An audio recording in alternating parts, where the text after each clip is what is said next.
예, 이제 슬슬 공부를 했다는 표가 나네. 예.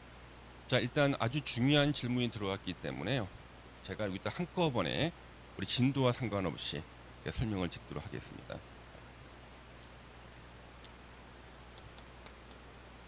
이제 각종 이 면적에 대해서요.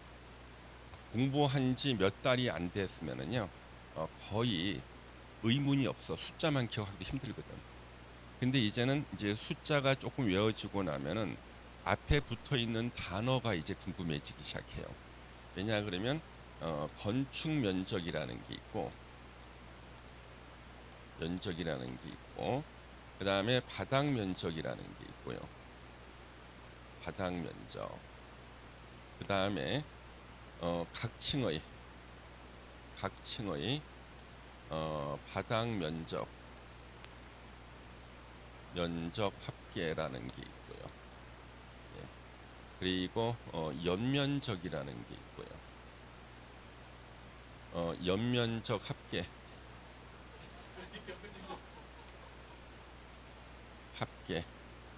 그다음에 그냥 바닥 면적 합계가 있어요. 이게 우리 그 공법에 나오고 우리 시험범위에 다 나와요. 단위가. 근데 지금까지 우리는요. 아니 우리가 이제 여러분은 숫자만 기억하기도 힘들었거든요. 그래서 처음에는 숫자를 갖다 주로 외워요. 앞에 붙어 있는 저 단위를 눈에 안 들어오고. 근데 이제 숫자를 좀 외우고 나면은 우리 이제 반장님처럼 이제 앞에 있는 단위가 이제 궁금해지기 시작하는 거예요. 이게 정상적인 이제 공부 과정입니다. 그래서 이렇게 궁금해질 때 제가 설명을 드려야지만 이게 기억에 남거든요. 그래서 타이밍이 항상 중요해요. 그래서 지금이 가장 중요한 시기예요. 자, 여기 건축 면적은 외벽의 중심선으로 외벽의 중심선으로 둘러싸인 부분의 수평 투영 면적을 말한다. 그래서 외벽의 중심선으로 둘러싸인 부분의 수평 투영 면적은 반듯하게 수평으로 잘랐을 때 나오는 면적이 수평 투영 면적이에요. 그러면 이 수평 투영 면적과 관련해 가지고 자 이렇게 이제 건물이 이렇게 있어요. 건물이 이렇게 있습니다.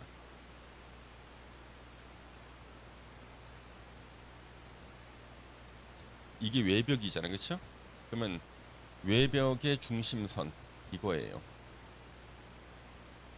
외벽 두께가 20cm면 중심선은 10cm 있을 거예요. 이걸 반듯하게 잘라. 그래서 외벽의 중심선으로 둘러싸인 부분을 반듯하게 잘랐을 때 나오는 면적. 그러면 이걸 위에서 밑으로 바라보면은요, 이건 이렇게 돼 있어요. 이게 외벽이잖아요. 이게 외벽이라고 이렇게. 그러면 중심선이 이거잖아요, 그렇죠? 그러면 건축 면적은 내가 이 건물을 외부에서 본 것보다는 건축 면적이 작죠. 중심선이니까. 근데 건물 안에서 본 것보다는 건축 면적이 더 커. 중심선으로 둘러싸인 부분까지만 건축 면적이니까.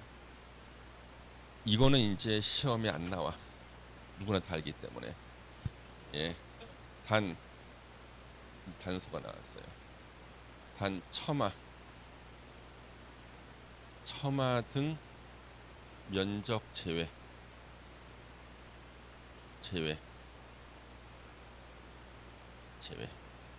근데 이 처마는 원칙이 1m까지 1m 제외. 그 다음에 2m를 제외해 주는 게 있어요. 한옥. 3m를 제외해 주는 게 축사입니다.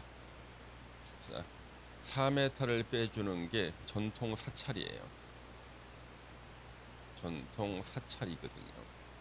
그 다음에 또 지표면부터 지표면에서 1m 이하도 건축 면적에서 제외해요. 자, 다시 볼게요. 우리가 이 건축 면적을 계산하는 기본은요. 이 건물을 하늘에서 밑으로 내려다 봤을 때 대지를 차지하고 있는 부분은 건축 면적에 포함시키는 게 원칙이에요. 그러면 이 건물을 위에서 밑으로 내려다 봤을 때 요 처마 있죠. 처마도 이만큼의 대지를 차지하고 있잖아. 그렇죠? 이쪽에 또 계단이 이렇게 있어. 계단. 요 계단은 요렇게 표시가 될 거예요. 그렇죠? 이것도 대지를 차지하고 있잖아. 이것도 원칙적으로 건축 면적에 포함시키는 게 원칙이라고요. 근데 이 처마가 하늘에서 봤을 때 요렇게 대지를 차지하고 있다 해가지고 이걸 건축 면적에 포함시키면은요 건폐율을 손해를 보잖아. 그러면 이 사람들이 이제 처마를 없애야 된다고요. 처마를 없애면 오늘처럼 이제 비 오는 날에 배가 나오는 사람이 이렇게 비를 피하려고 딱 붙어 있으면은 배가 다 젖을 거야. 그래서 처마만큼은 1m까지 나온 것은 빼주자. 건축 면적에서 하늘에서 밑으로 내려다 봤을 때 대지를 차지하고 있지만 처마만큼은 비를 피해야 되니까 1m 빼주자 그런 거예요. 그랬더니 문제가 생겼어. 이 건물이 한옥이야. 한옥은 처마가 길잖아요. 1m만 빼주면은 1m는 더 건축 면적에 들어가 버리니까 한옥이 처마를 짧게 해서 지으니까 한옥처럼 보이지가 않아. 그래서 2m를 빼줘. 그랬더니 가축을 키우시는 분들이 축사에 보면은요 밖으로 애들이 목을 내밀고 이렇게 먹이를 먹고 있는데 비바람이 치니까 얘네들이 밥에 물 말아 먹어야 돼. 그래서 다시 축사는 처마가 3m까지는 봐주자 그런 거예요. 그랬더니 여러분들 왜 우리 그 예전에 일요일날 밤에 했던 프로인데 한국 기행이라는 프로가 있어요. 제일 싫어하는 프로. 왜? 저 프로가 한다는 것은 월요병이 시작된다는 뜻이야. 일요일날 밤이 아니까. 거기 보면은요 아주 옛날에 오래된 절이 나와요. 전통 사찰이. 그리고 바람이 딱 불어. 처마 밑에 물고기 모양의 풍경이 달려 있는데 이게 소리가 막 나는 거지. 풍경이 달려 있는 그 처마 길이를 보면 이게 4m야. 여러분들은 아무 생각 없이 보겠지만 저는 풍경을 보는 게 아니라 처마 길이를 재 4m. 예. 전통 사찰은 4m까지 해줘야지만 제대로 된 전통 사찰을 지을 수가 있거든요. 빼주는 거예요. 여기까지 이해가 되죠? 이제 더 중요한 게 이거예요. 지표면 1m 이하. 자, 요 계단이 이렇게 있잖아요. 하늘에서 내려다보면 여기 계단이 면적을 차지하고 있죠. 그렇잖아요? 예. 그럼 이것도 건축 면적에 포함시켜야 될 거 아니에요. 그러면 건폐율 손해 안 볼 계단을 없애버리게 되면요. 문이 여기 있는데 다리가 짧은 사람은 문에 매달려서 이렇게 들어가야 돼요. 그렇잖아요? 이름 생기죠. 이거보다 더 중요한 게 있어요. 이번 테라스라는 거 있죠. 테라스, 데크 이렇게 있거든요. 그래서 이제 제가 공공기관의 용역을 받아 가지고 가잖아요. 그러면 제가 이제 시설물 같은 거 다 이렇게 확인합니다. 그러면 공공기관의 담당자는 잘 모르는 사람이 업무 배치 받았을 거 아니에요. 요쪽에다가 테라스를 만들어요. 건물 이렇게 있고요. 여기다가 테라스 이렇게 만든다고. 그다음 여기다가 이제 이렇게 탁자를 갖다 놓고 의자를 이렇게 갖다 놔. 멋지죠 테라스, 그렇죠? 그런데 이 사람이 한마디 하는 거예요. 테라스가 좀 낮은 것 같은 높이자는 거예요. 테라스 높이는 무조건 1m 이하로 하거든. 그래야지만 지표면 1m 이하는 대지를 차지하고 있었던 건축 면적에서 제외거든요. 그런데 이걸 모르고 테라스를 좀 높이자 그래요. 그럼 1cm란 높이는 순간 이건 다 건축 면적에 포함이거든. 그렇죠? 그러면 이 테라스라는 것은 우리 건축법에 없어요. 데크도 건축법에 없어요. 그냥 쓰는 거야. 테라스라는 말도 건축법에 없고 데크라는 말도 없어요. 데크는 이제 뭐야? 다리가 있는 게 데크지 보통. 데크. 밑으로 이제 바람도 지나고 물도 지나고 데크라 그러거든요. 그러면 이 테라스는요, 우리 부동산에서 또는 건축학자들이 만든 용어가 아니라 네덜란드 화가가 만든 용어예요. 혹시 여러분들 고흐라고 아세요? 고호라 그러나 고흐라 그러나. 이 사람이 네덜란드 화가예요. 네덜란드. 이 사람이 그린 그림이 있어요. 밤의 카페 테라스. 밤의 카페 테라스라는 그림이 있어요. 바로 이 그림이야. 카페. 지금 네이버 검색해봐. 이제 검색해보라니까 지금. 밤의 카페 테라스라고 검색하면 여러분들이 낯익은 그림을 만나게 돼요. 이 그림을 안 본 사람은 없어. 다 봤어요. 그림 나오죠? 봤죠? 그 그림 제목이 밤의 카페 테라스입니다. 예. 그래서 이 고우라는 화가가 요걸 그려놓고 난 다음에 이것을 테라스로 이름을 붙여버렸어. 그 다음부터 테라스가 됐어요. 근데 테라가 라틴어로는 땅이란 뜻이에요. 땅에 닿아 있죠. 땅이 안 닿아 있기 때문에 이거는 테라스라고 안 하고 이것은 데크라고 그러는 거예요. 그래서 저는 이 그림을 확인하기 위해서 제가 네덜란드에 갔습니다. 진짜라니까. 그래서 네덜란드에 가면 고흐 미술관이 있어요. 입장료 엄청 비쌉니다. 제가 너무 일찍 가가지고 고흐 미술관 건너편에 기금속상이 있습니다. 거기서 구경하고 있다가 문 열자마자 들어갔습니다. 들어가서 사진을 다 찍으려고 카메라 했는데 거기 관리인이 못 찍게 합니다. 근데 안 찍을 사람 아닌지 다 찍었습니다. 예, 다 찍어. 근데 딱 이 그림만 없어요. 네덜란드 고흐 미술관에 이 그림은 이거는 개인 소장자가 개인 박물관에 가지고 있어요. 그래서 이거만큼 이제 못 찍어서 사진을. 예. 다른 다 찍어서 뭐 피리 부는 다 찍어서 나. 자 그러면은 지표면부터 1m 이하 부분은 건축 면적에서 제외한 이유 아시겠죠? 첨하지는 아시겠죠? 이게 다 시험 문제인데 하나만 더 기억하시면 돼요. 지하 주차장 경사로. 지하 주차장 경사로. 지하 주차장 경사로. 건축 면적에서 제외. 이게 예전에 없었을 때는요. 우리 마트에 지하 주차장 들어갈 때요. 폭이 너무 좁아. 경사로 이렇게 볼뱅이 주차장. 왜? 예전에 건축 면적에 포함시켰어. 좁은 거지. 그래서 전국에서 제일 좁은 데가 대전에 있는 그 마트가 하나 있는데 운전 연습하시는 분들이 거기서 연습하다가 차가 껴가지고 빼지를 못해. 근데 이걸 갖다가 이제는 건축면 제외죠. 이게 생기고 난 다음에는 이제 널찍하게 넓어졌죠. 예, 이 생긴 거죠. 그래서 이것은 상식적으로 알고 있어야 되는 거죠. 여기까지 우리 건축 면적에 대한 설명이 있고 이제는 가슴이 왔다. 그렇죠? 예, 예. 그다음에 이제 우리 바닥 면적이라는 게 있어요. 이 바닥 면적은요, 우리가 기와 침식에 사용하는 공간을 우리는 바닥 면적이라고 해요. 기와 침식은 뭐냐 그러면 일어날 기상, 누울 와, 잠잘 침, 먹을 식, 일상생활을 말해요. 일상생활을 대법원 판례에서는 어려운 말로 기와 침식에 사용되는 공간이라 그래요. 자, 그러면 여기서 이제 우리 바닥 면적을 한번 보겠습니다.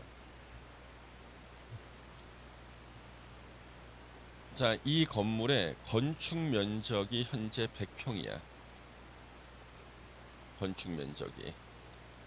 현재 건축 면적이 100평인데요. 이쪽 건물 구석에 엘리베이터가 차지한 면적이 2평이 있어요. 이렇게. 계단이 차지한 면적이 2평이 있고 이쪽에 기계실이 또 2평이 있어요. 그럼 여러분들 엘리베이터하고 계단하고 기계실에서는 일상생활 할 수 있습니까? 못하죠. 그러면 이 6평을 뺀 94평이 바로 바닥 면적이 되는 거예요. 예. 이해되시죠? 그러면 바닥 면적이라는 개념을 왜 쓰냐 그러면요. 건축 면적이 크다고 해서 그 건물에 사람이 많이 살 수 있는 게 아니야. 건축 면적이 100평인데 기계실이 99평이면은요. 사람이 많이 못 살잖아. 그래서 이 바닥 면적은 언제 쓰냐 그러면 그 한 층에 건물 한 층에 몇 명이 생활을 할 수 있는가? 이걸 계산할 때 바닥 면적을 써. 만약에 한 사람은 한 10평은 있어야 된다 그랬을 때 바닥 면적이 90평입니다. 그러면 저 건물 한 층에 9명이 살 수가 있구나. 9명이 생활할 수 있고 이렇게 계산하는 거예요. 그래서 여러분들이 공부하는 수많은 부동산 공법에서요. 바닥 면적이란 말이 나오면은 한 층에 몇 사람이 사는 것을 계산해서 저 법조문을 만들었구나. 이렇게 하시면 되는 거예요. 예. 이해되시죠? 자, 그러면은 시험에서 바닥 면적에서 제외되는 거와 바닥 면적에서 포함되는 게 시험에 나와요. 그러면 바닥 면적에서 제외되는 거, 바닥 면적에 포함되는 거는요. 아주 쉬워. 일상생활에 사용할 수 있으면은요. 기와침이식. 일상생활에 사용할 수 있으면 바닥 면적 포함. 일상생활에 사용하지 못하면 바닥 면적 제외예요. 그럼 제가 말하는 것이 포함되는지 OX로 대답해 보세요. 굴뚝 면적. 당연히 굴뚝 누가 차 굴뚝에서? 그 다음에 설비 덕트, 환기. 누구 못 짜죠? 제외. 예. 그 다음에 기념탑, 물탱크, 정화조 제외. 이런 걸 외우고 있는 사람들이 있다니까. 외우지 말라니까요. 예. 그다음 시험에는 이거죠. 다락 1.5m 이하는 바닥 면적에서 제외. 경사진 지붕일 때는 1.8m 이하를 바닥 면적에서 제외. 그래서 한날 집을 보여주는 프로그램이 있었어요. 연예인들 나와서 뭐 집 구해주는. 그럼 뭔지 모르겠다. 하여튼 연예인들 나와가지고 의뢰인이 원하는 집을 막 구해주는 거. 구해줘. 그런 거 볼 시간에 공부라도 좀 하지. 예. 거기에 복층형 오피스텔이 나온 거야. 한날 복층 오피스텔. 문을 열고 들어갔더니 여기가 한 층이 더 있어. 이렇게 사다리가 이렇게 있는 거예요. 그래서 이제 연예인이 올라갔는데 고개를 못 들어. 이렇게 들고 있는 거야. 고개를. 이 높이가 얼마라는 거야? 1.5m. 왜? 이거는 다락이고요. 다락은 물건을 놓는 용도로 쓰고 일상생활에 사용하는 공간이 아니잖아요. 사람이. 그렇죠? 그래서 1.5m까지는 사람이 일상생활에 쓸 수 없는 높이다. 그래서 바닥 면적에서 제외야. 그런데 무식한 말로 한마디로 하는 거죠. 이왕 만들 거 좀 높게 좀 만들지.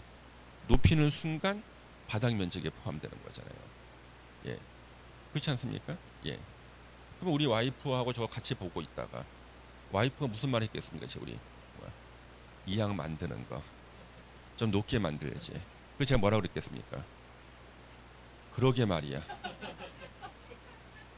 제가 여기서 사실대로 이거 바닥 면적의 개념을 설명했다가 제가 너 참 똑똑하다 그러겠어. 너 잘났다 그러겠습니까? 그렇죠. 근데 한날은 똑같이 여기 복층이 나왔는데요. 가운데 이렇게 돼 있는 데가 나온 거예요. 그래서 요 가운데에는 이렇게 고개를 들고 있어. 가운데를 고개를 들고 있어. 왜? 경사진 지붕은 1.8. 그래서 키가 좀 작은 연예인들이 있는데 그 연예인들이 신발 벗고 맨발로 서 있잖아요. 연예인들의 키를 확인할 수가 있어. 그렇죠. 신발 벗고 있잖아. 그렇죠. 딱 보는 순간 제 키는 얼마쯤 되겠구나. 알겠지. 2.8m. 그러면 여기까지는 바닥 면적에서 제외 다락이 나오잖아요. 그렇죠? 이해되시죠? 그래서 바닥 면적 시험 문제는 엄청나게 많이 나와. 근데 이거 외우는 게 아니야. 아파트 화단 OX. 자기를 기준으로 하지 마. 아파트 화단에 엎드려 자고 있는 사람이 있어. 그렇지만 정상적인 사람 기준으로 해야 돼. 본인 기준으로 하지 말고. 아셨죠? 생활 폐기물 보관함 X. 그렇죠? 또 바뀐 게 지하 주차장 경사로도 바닥 면적에서 제외야. 예, 그렇죠? 그 다음에 옥외 탈출용 미끄럼틀 X. 그렇죠? 하여튼 본인 생각하지 말고 정상적인 사람 기준으로 해. 예. 물론 엘리베이터 누워 자는 사람 있어요. 엘리베이터 안 내려와. 왜? 다리가 껴가지고 자고 있으니까 안 내려온다니까. 예. 자, 이제는 요 두 개 해결됐죠? 이제 잘 들어야 돼. 자, 건물 한 층에서 몇 명이 생활할 수 있다는 게 바닥 면적이었잖아요. 그러면은 건물이 2층이었어. 각 층의 바닥 면적의 합계가 같은 말로 연면적이야. 이 둘이 같은 거야. 연면적이야. 그 연면적 언제 쓰냐 그러면 이 한 동의 건물 안에서 몇 명이 생활할 수 있느냐를 계산할 때는 연면적을 써요. 건물 한 동 전체에서 몇 명이 생활할 수 있느냐, 이걸 연면적을 쓰는 거예요. 연면적을요. 그래서 여러분들이 건축법이나 공부하다 보면 연면적 나오면 이 한 동 건물에 몇 명이 생활하고 있느냐를 계산해서 이 법조문을 만들었구나 이 하시면 돼. 그 다음에 이제 연면적 합계는 뭐냐 그러면 대지 안에 건물이 한 동이 있을 때, 두 동이 있을 때, 세 동이 있을 때 대지 안에 있는 건물의 모든 연면적을 다 더한 거예요. 이게 연면적 합계야. 그러면 연면적 합계는 언제 쓰냐 그러면 하나의 대지 안에 몇 명이 생활하고 있는가, 이걸 계산할 때 써요. 하나의 대지 안에 몇 명이 생활할 수 있느냐를 계산할 때가 있어요. 보통 도로와 관련해서 써요. 그래가지고 연면적 합계가 나왔다 그러는 것은 하나의 대지 안에 사람이 몇 명이 생활할 수 있느냐가 이 조문에서 제일 중요한 거야. 근데 이때는 함정이 나와. 자, 저 대지 안에 건물이 한 동밖에 없으면은요, 연면적과 연면적 합계가 같아. 그렇죠. 그 다음에 저 건물이 단층짜리 건물일 때는요, 바닥 면적, 연면적, 연면적 합계가 같아. 이게 최고의 응용 문제야. 그래서 대지 안에 단층짜리 건물 한 개만 있다 이렇게 주는 거야, 전제 조건을. 대지 안에 단층짜리 건물 한 개만 있을 때는 그 건물의 바닥 면적이 바로 연면적이 되고 그게 바로 연면적 합계가 되죠. 요 이해 되시죠? 예. 이제 가장 이해하기 어려운 걸 이제 마지막으로 공부합니다. 바닥 면적 합계. 앞에 수식어가 없어. 그냥 바닥 면적 합계로 돼 있어. 각 층의 바닥 면적 합계 연면적인데 각 층이 아니라 그냥 바닥 면적 합계만 나와요. 주로 건축법에서 나와요. 이 바닥 면적 합계의 개념은 잘 이해하셔야 되는 게 뭐냐 그러면 한번 보겠습니다. 이쪽에다가 요렇게 2층짜리 건물이 이렇게 있는데요. 사전 지식. 여러분이 좋아하는 이 단란 주점 있잖아. 단란 주점은요, 바닥 면적 합계가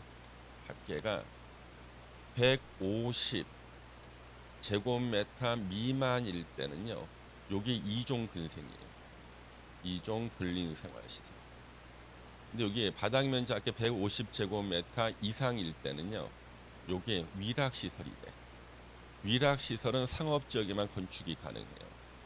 근데 하나의 건물인데요, 1층에 요 A라는 단란 주점이 100제곱미터, 바닥 면적 100제곱미터로 허가받았어요. 그러면 바닥 면적 합계 100제곱미터 미만, 150 미만이니까 이종근생이죠 이거요. 근데 2층에 경쟁업소가 들어섰어요. B라는 단란 주점이 들어서는데 얘는 60제곱미터로 허가를 받았어요. 얘는 허가를 갖다가 위락시설로 받아야 돼요. 왜? 바닥 면적 합계라는 것은 같은 건물 안에 같은 용도의 바닥 면적을 다 더하는 걸 말해. 같은 용도자가 중요해. 같은 건물 안에 같은 용도의 바닥 면적을 다 더한 것을 바닥 면적 합계라 그러죠. 그러면 이 사람은요, 도저히 납득을 못해. 왜?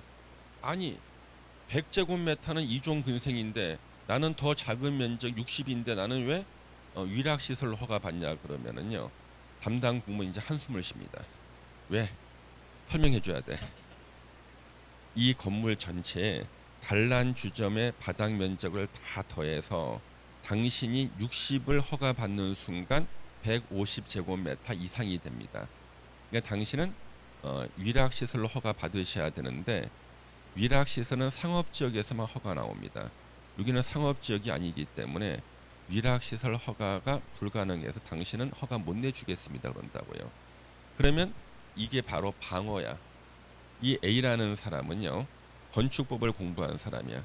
강남에서 재테크 특강 제 걸 듣고 이 사람은 단란 주점은 60제곱미터 이상은 돼야지만 경쟁력이 있어요. 테이블 개수를 딱 봤을 때. 예, 무대하고 테이블 개수 있을 때. 자, 그러면 60을 갖다가 자기가 방어를 하기 위해서 이 사람은 90제곱미터만 있어도 충분한데 일부러 100을 허가를 받아.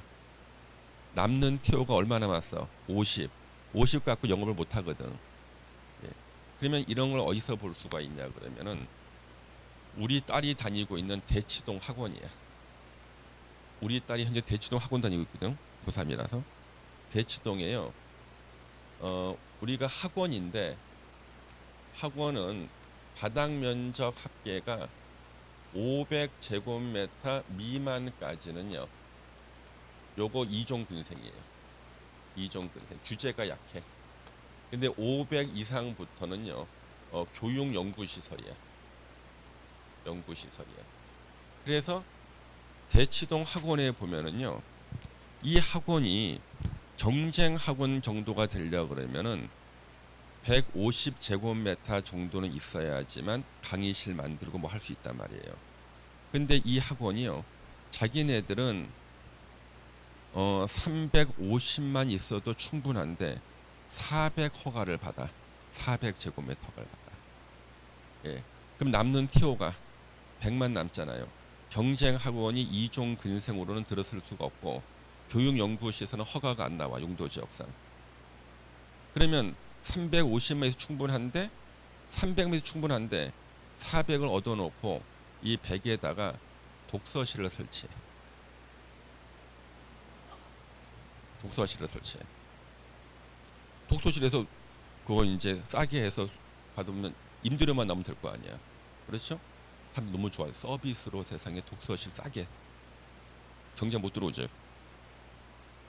교육연구실에서 들어오려면 용도 지역상 교육연구시설 허가가 안 나오는 곳이니까. 그래서 우리 와이프하고 밤 10시에 대치동에 우리 딸 이제 픽업하러 가야 돼. 끝나는 시간. 거기에 대치동 사거리 음마 아파트가 다 마비되는 시간이에요. 10시, 10시 반까지. 가 서 있는데 학원들마다 학원 이렇게 있는데 저기는 학원이 못 들어서고 다른 게 막 들었으면은 저기다가 학원 내면 좋겠는데 우리 와이프도 한마디 할 거 아니야. 그럼 저는 뭐라고 하겠습니까? 그러게. 왜 이걸 설명하니까 엄두가 안 나. 강의 시간 설명 그렇죠? 이해되시죠? 그래서 바닥 면적 합계의 개념만 이제 마지막 이해하시면 이제 모든 거 다 이제 이해가 되신다. 그리고 여러분들이 이제 공법에 나오는 숫자를 보면 앞에 붙인 거 뭔지 알겠다 싶은 거지. 뭔지 알겠다. 예. 그러면 잠시 이제 건축법 펴서 한번 요집해 보세요. 국토계획법 시간이지만 국토계획법을 비롯한 모든 단위를 한꺼번에 봐야 되니까 제가 진도와 상관없이 설명을 드리겠습니다. 예. 건축법을 딱 피면은 이제 여러분들한테 제가 눈으로 보여드리면 이제 가슴에 막 꽂힐 거야. 내용이. 예. 눈으로 보여드려야 돼. 예. 처음 이제 어디서부터 보냐 그러면요. 자, 135페이지에 9번 다중이용 건축물이라고 있죠. 가로 1번 다음 어느 하나에 해당하는 용도로 쓰는 바닥 면적 합계가 용도가 나오죠. 5,000제곱미터 이상인 건축물. 그러면 어느 건물 안에 종교시설로 쓰고 있는 부분의 바닥 면적만 5,000제곱미터 이상. 그렇죠. 어느 건물 안에 백화점, 판매시설이잖아요. 그럼 여러분들 그 건물 전체가 백화점인 경우도 있지만 밑에는 다른 시설이고 위가 백화점인 경우 있잖아요. 그러면 판매시설 대표가 백화점인데 백화점으로 쓰는 면적만 다 더하겠지. 판매시설로 쓰는 면적만. 그렇죠? 예. 그 얘기고요. 그 다음에 뒤로 넘겨서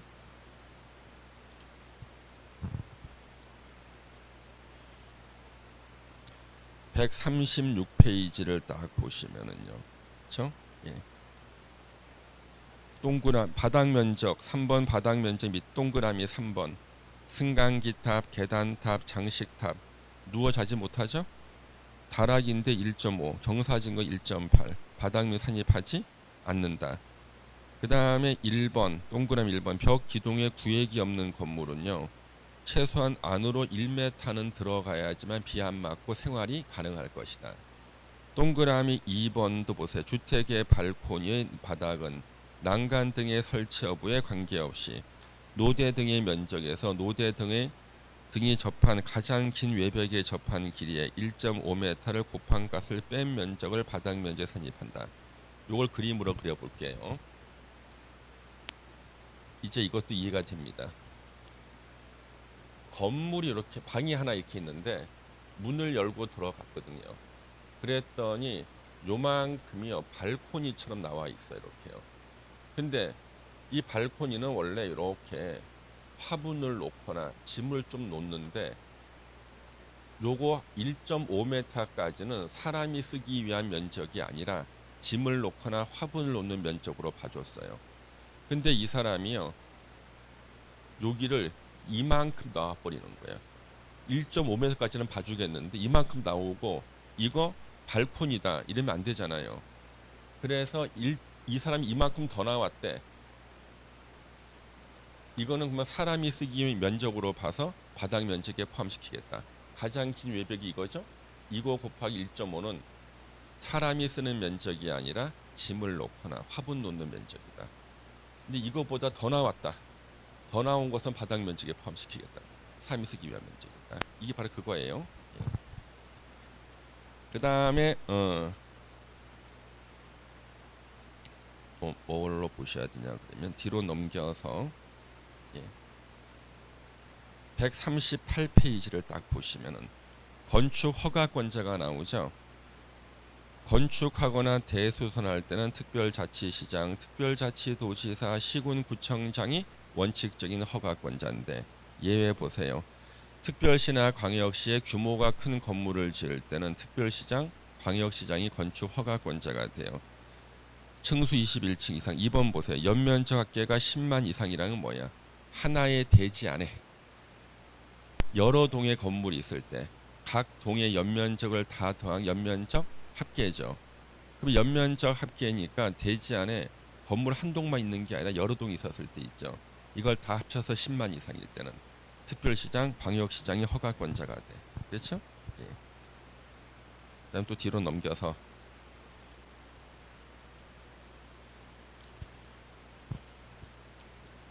여기 140페이지 가로 3번에 건축 공사 현장 안전 관리 예치금 보세요. 공사가 중단될 거에 대비한 예치급입니다. 동그라미 2번 허가권자는 연면적이 1,000제곱미터 이상. 뭐야? 하나의 건물에 몇 명이 생활할 수 있느냐? 연면적이죠? 1,000제곱 이상. 그럴 때 안전관리 예치금 예치하고요. 예. 그 다음에 141페이지에 건축 신고 대상 건축물 나오죠. 1번에 바닥 면적 합계가 85. 이건 뭐예요? 같은 용도의 바닥 면적만을 말하는 거예요. 바닥 면적 합계잖아. 그렇죠? 같은 용도로 쓰는 바닥 면적 합계 85제곱미터 이내 증축, 개축, 재축은 건축 신고 사항이다. 그렇죠? 예. 그 다음에 2번에 연면적 200 미만이고 3층 미만. 연면적 200이니까 하나의 건물에서 사람이 몇 명이나 생활할 수 있냐 기준하는 거고. 이제 결정적인 게 나와. 142페이지 위에 박스 5번에 142페이지 박스 5번에 그 밖에 소규모 건축물로서 다음에 대통령령으로 정하는 건축물의 건축은 미리 신고하면 건축 허가 받은 것으로 본다. 동그라미 1번 보세요. 연면적 합계가 100제곱미터 이하인 건축물을 지을 때는 신고만 하면 돼. 자, 그러면 대지 안에 건물이 한 동이 있는 단층짜리 건물이다. 바닥 면적이 100제곱미터다. 신고 사항인가 아닌가? 대지 안에 단층짜리 건물 한 개만 있는데 그 건물의 바닥 면적이 100제곱미터래. 신고상인가 아닌가? 신고상이야.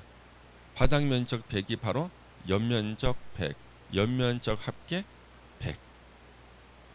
그렇죠? 그 얘기라고. 일단 뒤로 넘겨서 하나만 더 보겠습니다. 뭘 보냐 그러면 이제 도로를 봐야 돼. 자, 도로. 149페이지. 6번의 대지와 도로의 관계 원칙. 대지는 2m, 건축물이 있는 대지는 2m 이상의 도로에 접해라. 그러면 이걸 한번 이제 그림을 한번 그려볼게요. 나 너무 친절한 것 같다 진짜. 나 원래 이게 친절한 사람 아닌데. 네? 자, 이렇게 이제 도로가 있어요. 대지가 이렇게 있고, 건물을 짓는 요 대지는 2m 이상이 도로에 접하래요. 2m 이상이 2m 이상이 접해라. 이 도로는 자동차 전용 도로면 안 돼. 왜? 이리 나가다 비명 소리 들리거든. 그래서 그러면 왜 2m냐 그러면 한 사람이 들어가고 한 사람이 또 대지 쪽으로 들어가고 이렇게 나오고 1인당 1m 쓴다는 거죠. 근데 그 밑에 가로 3번의 기준 강화를 보세요. 연면적 합계가 2000제곱미터 이상이다. 무슨 뜻이야? 저 대지에 사는 사람들이 몇 명인가 계산하는 거지. 도로는 건물이 중요한 게 아니라 대지 안에 사람이 몇 명 사느냐가 중요해. 그렇잖아요. 그 대지와 도로를 연결시키는 게 이 도로니까. 이 건물이 여러 동이 있어도 건물 여러 개 있을 수 있잖아요. 그러면 여러 동이 있다는 것은 사람들이 많이 살 거라는 거지. 그러면 도로 폭이 6m 이상 도로에 몇 메타? 4m 이상은 접해라. 왜? 연면적 합계가 2000제곱미터면은요. 그러면은 사람이 많이 산다는 얘기야 지금. 대지 안에 사람이 몇 명 생활하느냐가 연면적 합계잖아요. 그러면 대지 안에 사람이 몇 명이 사는 게 중요해. 왜? 개별 건물에서 몇 명 사는 게 아니라 그래야지만 저 대지에 사는 사람들이 도로로 나올 때 많은 사람이 나온다는 거지. 그렇죠? 연면적 합계라고 이겁니다. 제가 이번 2000 그랬더니 이게 왜 4m냐 그랬더니요.